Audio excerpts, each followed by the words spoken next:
सीते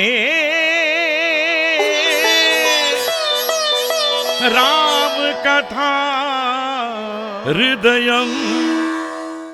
जिस ऋषि मुनि ने वरदान दिया था, अश्वपति महाराज का जीवन बहुत ही अस्त व्यस्त हो चुका था। क्या हुआ है बताओ? उनकी महारानी स्वामी, जब आप अपनी पत्नी के साथ अकेले होते हैं तो आपकी हंसी की सुंदरता उसके अतिरिक्त और क्या हो सकता है? देवी, असत्य बोलने से अच्छा है कि मौन ही रहें।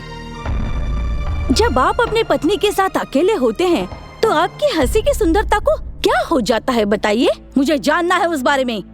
आप चाहे जो समझे देवी, परंतु बार बार मुझे इस प्रकार बाध्य मत कीजिए।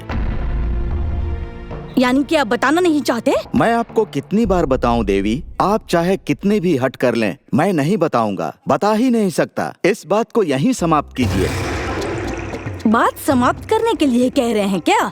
तो हमारा संशय बढ़ता जाएगा। आपको जो समझना है समझिए देवी, परंतु मुझे बाध्य मत कीजिए। अगर आपके मन में कोई छल नहीं है तो मुझे बता क्यों नहीं देते?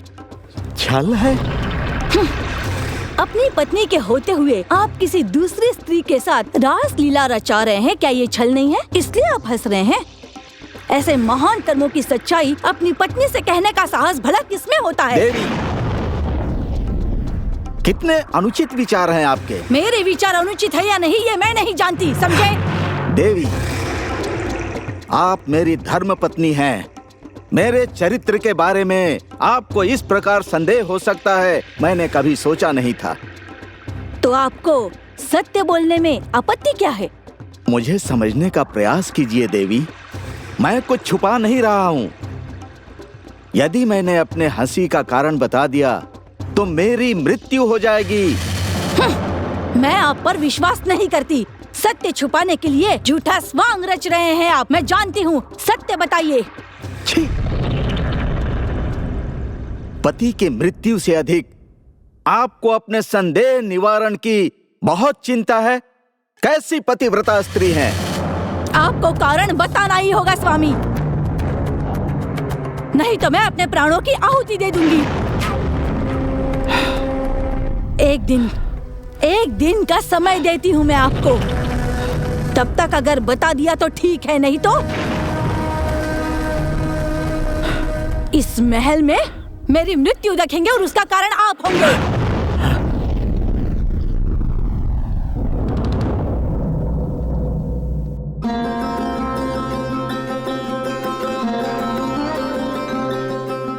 अगर कारण बता देंगे तो निश्चित ही उनकी मृत्यु हो जाएगी। महाराज के ये बताने के बाद भी रानी को इतना हठ करना चाहिए था क्या?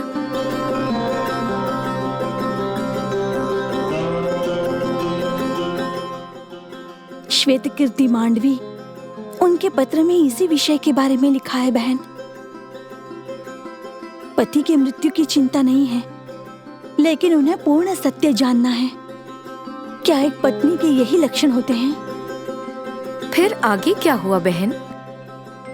क्या महाराज ने वो कारण बता दिया, अथवा महारानी को क्या किसी ने हठ ना करने की सद्बुद्धि प्रदान की?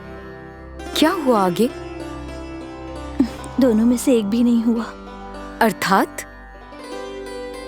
अश्वपति महाराज बहुत देर सोचने के बाद जिन्होंने उन्हें वो विद्या दी थी उसी ऋषि मुनि के पास चले गए और फिर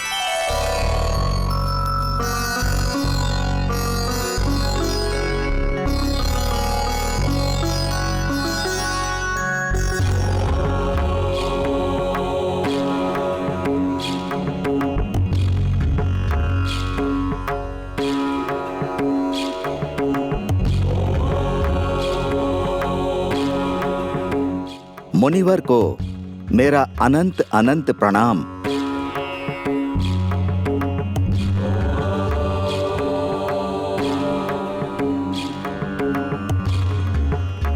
पूज्यवर, प्राणियों और पक्षियों की भाषा मैंने आपसे सीखी है। ये विद्या सीखकर मुझे बहुत प्रसन्नता हुई थी,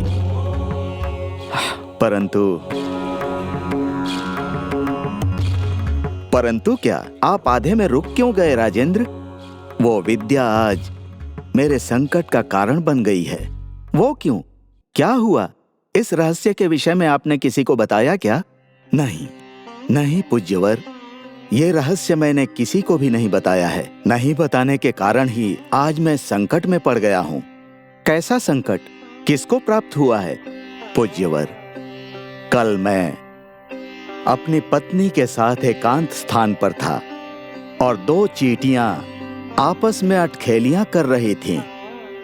दोनों कह रही थीं कि इसी प्रकार हंसते खेलते 1000 सालों तक हम एक दूसरे के साथ जीवित रहेंगे। उन दोनों की बातें सुनकर और देखकर मैं जोर से हंस पड़ा। ये देखकर मेरी रानी हठ करने लगी कि आपके हंसी का कारण क्या है, आप मुझे बताइए। मैंने ये रहस्य बता दिया तो मेरी मृत्यु निश्चित है। मैंने उनसे कई बार कहा आपको बताना ही होगा, अन्यथा मैं अपने प्राणों की आहुति दे दूंगी। ऐसा वो हठ करने लगी। इस समस्या का आप ही मुझे कोई निवारण बताइए पूज्यवर। राजेंद्र, आप अपनी पत्नी की हठ पूरी करने के लिए, अपने प्राण देने के लिए तैयार हैं क्या? नहीं पूज्यवर, नहीं। मैं लंबे समय तक जीने की इच्छा रखता हूँ। अगर ऐसा है तो आप उनको कारण मत बताइए। अगर मैं नहीं बताऊंगा तो वो निश्चित रूप से अपने प्राण त्याग देगी मुनिवर। तो त्यागने दीजिए, यह उसके स्वयं का अपराध है। पति का सम्मान करना पत्नी का धर्म होता है। इसके विपरीत पति की मृत्यु की चिंता नहीं है, उसे अपने संशय दूर करने का और हठ पूरी करने की जिज्ञासा है। ऐसी निर्दयी पत्नी के लिए आप क्यों मरेंगे? समझ गए ना?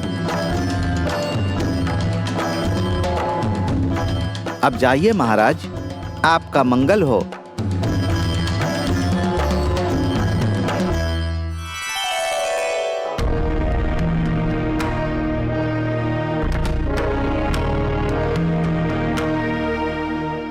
स्वामी, मैंने आपको दिया हुआ समय समाप्त हो चुका है, तो अब आप मुझे अपनी हंसी का कारण बताते हैं अथवा मैं अपने प्राण त्याग दूं। तुम चाहे कुछ भी कर लो, परंतु मैं कारण नहीं बताऊंगा। अच्छी बात है, तो इस राजमहल में अब मैं अपने प्राण त्यागूंगी। नीच स्त्री, अपने पति की मृत्यु से अधिक तुझे अपने हठ की चिंता है। तुझ जैसे हृदयहीन रानी की मुझे आवश्यकता नहीं है, ना ही मेरे राज्य को आवश्यकता है। चली जा यहाँ से।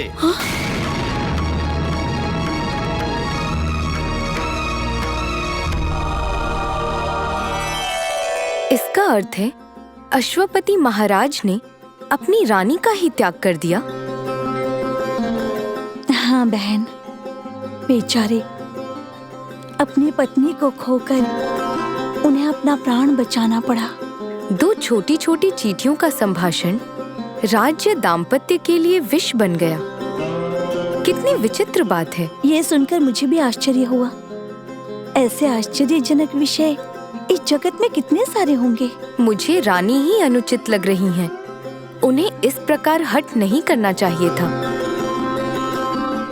ऐसी स्थिति अगर हमारे राजमहल में हुई होती तो आपकी राजमाता हो या हमारी राजमाता हो, ऐसा हठ कदापि नहीं करती, है ना बहन? सत्य है उर्मिला। अपने सारे कष्टों को भुलाकर पति के श्रेय को बढ़ावा देने वाले ऐसे महान लोग हैं वो। किंतु हमारे महाराज को जितना छोटी महारानी पर मोह, स्नेह, प्रीति, प्रेम है, वो बाकी की रानियों के लिए नहीं है। उर्मिला, हम लोग छोटे हैं, हमें बड़ों के दोष के विषय में बात नहीं करनी चाहिए। अधिक से अधिक हम हमारी भावनाओं को हमारे पति के साथ साझा कर सकती हैं।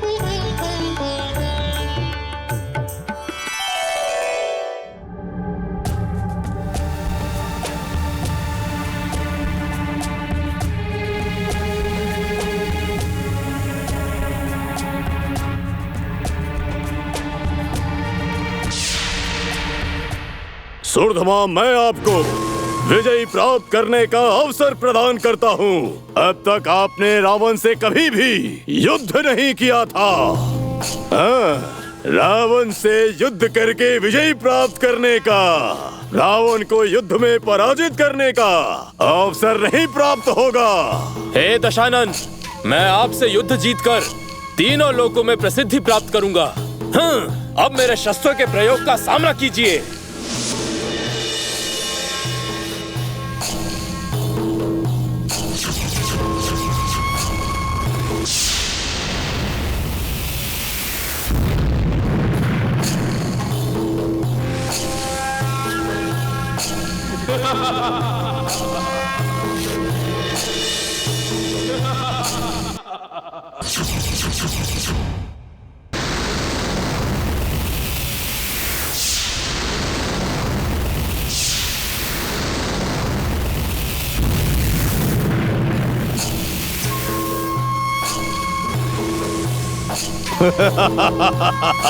कहाँ है शस्त्र?